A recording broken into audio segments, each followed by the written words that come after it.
इथं जमलेली सर्व मान्यवरांना या अभिनव दिंडी अभिनव गुढीमध्ये या गुढीचं नाव पुस्तक गुढी आहे.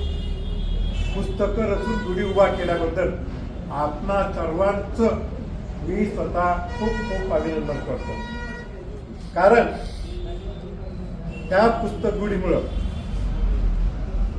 या वाचनालयात राहायचं आहे, पण उदगीर शहराचं मस्तक उंच होणार आहे.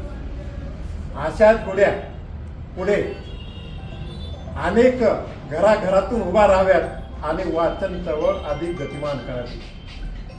या चळवळीमध्ये आज मला सगळ्यात जास्त आभार आदरणीय बसवराज पाटील साहेब, लखोटिया साहेब आणि मधोरे साहेब, कारण त्या चळवळीमध्ये दीपगृह आहे.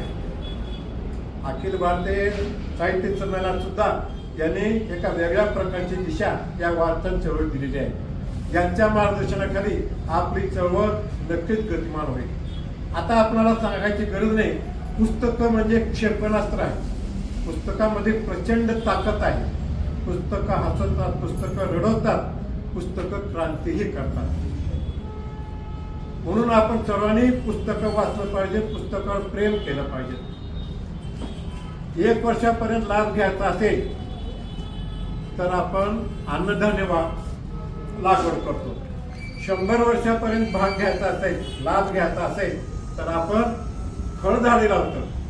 पण हजारो वर्षापर्यंत आपण लाभ घ्यायचा असेल तर आपल्याला विचार लावला पाहिजे, विचार पेरलं पाहिजे. हे विचार पेरण्याचं काम पुस्तकाचं आहे. म्हणून ही गुढी अगदी ऐतिहासिक ठरणार आहे.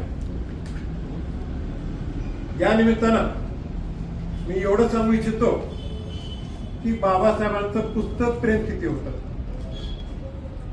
बाबासाहेब म्हणतात की मला ज्या ज्या वेळेस समाजानं ठोकरलं, नाकारलं, अपमानित केलं, त्यावेळेस मी एकटाच रडत होतो, आक्रोश करत होतो. त्यावेळेस पुस्तकं मला जवळ घ्या वाटायचं आणि ते पुस्तकं मला धीर द्यायचे, हिंमत धरायचे आणि लढायची प्रेरणा द्यायची.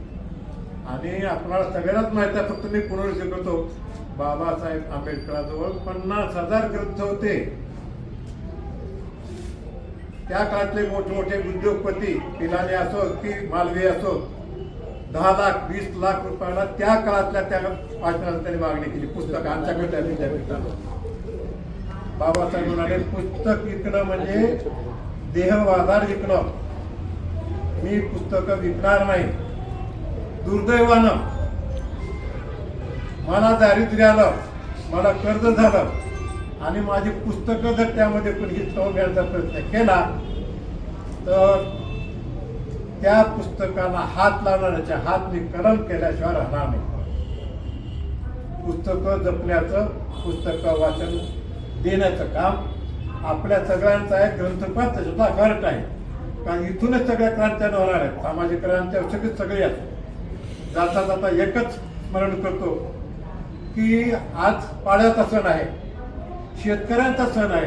शेतीचं सगळं नियोजन शेतकरी आपल्या पारापासून करतात आणि शेतकऱ्याला, गोरगरिबांना, बहुजनांना ज्यांना वाचायला शिकवलं त्या महात्मा फुलेंचं स्मरण करून मी माझं मनोगत